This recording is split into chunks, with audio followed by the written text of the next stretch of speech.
Satu. Assalamualaikum warahmatullahi wabarakatuh.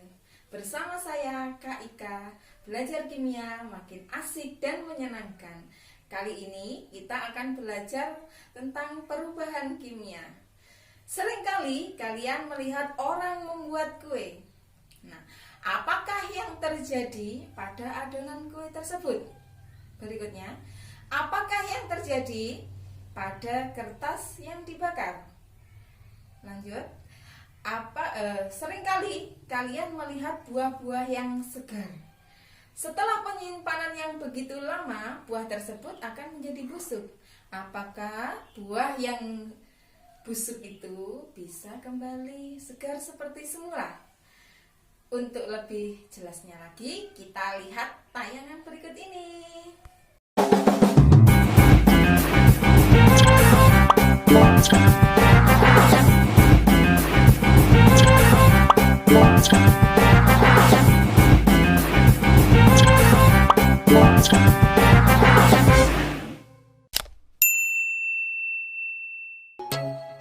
Halo Sobat X Science, jumpa lagi dalam program kesayangan kita semua, X Science, Eksplorasi Sains.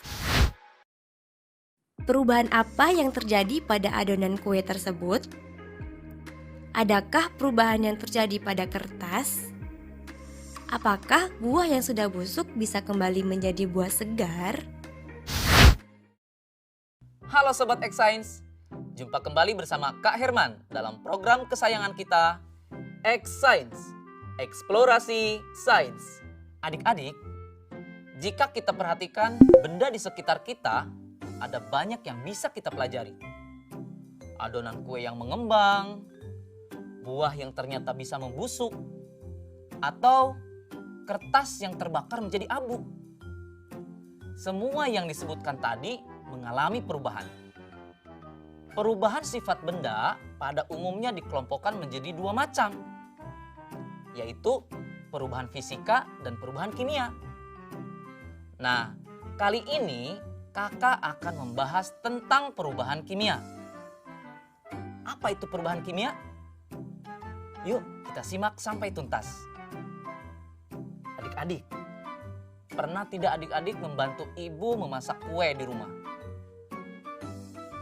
Adonan kue diaduk dan terlihat ada perubahan. Setelah beberapa saat, adonan kue tampak mengembang. Perubahan apa yang terjadi pada adonan? Tahukah adik-adik? Soda kue jika dicampur dengan adonan akan terjadi reaksi kimia. Yang salah satu hasil dari reaksinya adalah gas karbon dioksida. Gas inilah yang membuat adonan menjadi mengembang.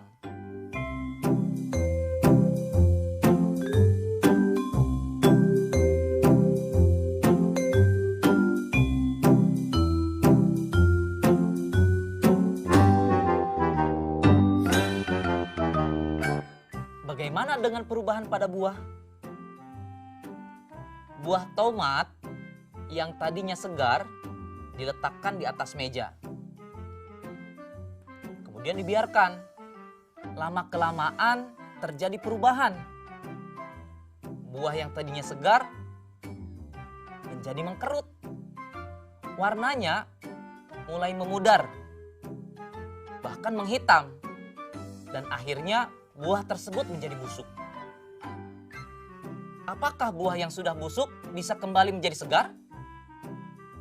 Jawabannya adalah buah yang busuk tidak dapat kembali menjadi segar. Timbulnya perubahan warna dan bau busuk menunjukkan telah terjadi zat-zat baru pada buah tersebut. Jadi, perubahan kimia adalah perubahan zat yang memiliki ciri-ciri sebagai berikut.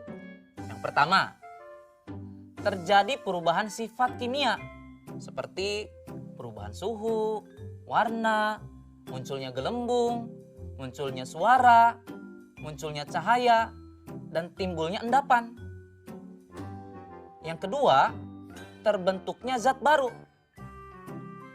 Dan yang ketiga, tidak dapat kembali ke bentuk semula, sehingga dikatakan sifatnya adalah tetap.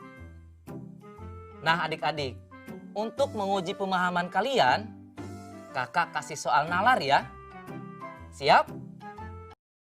Saatnya kita bernalar. Yuk, mari kita bernalar ya. Teman-teman kalian sedang mengamati dua kejadian seperti yang terlihat pada gambar berikut ini. Menurut kalian, adakah perbedaan perubahan sifat benda dari kedua kejadian tersebut? Jelaskan. Berdasarkan dua kejadian tersebut, terdapat perbedaan perubahan sifat benda. Kejadian pertama menunjukkan perubahan kimia, karena besi yang berkarat menunjukkan adanya reaksi kimia dan menimbulkan zat baru, yaitu karat. Sementara, kejadian kedua menunjukkan perubahan fisika, karena tanah liat yang dibentuk berubah ukuran dan bentuknya. Selain itu, juga tidak ada zat baru yang terbentuk.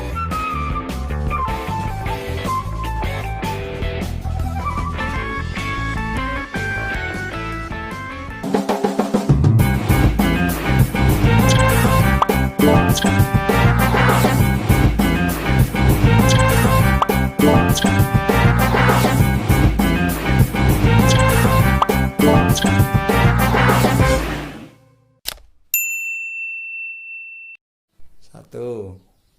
Dari tayangan video tadi dapat kita simpulkan bahwa yang pertama, adonan kue tadi dapat mengembang karena adanya penambahan soda kue.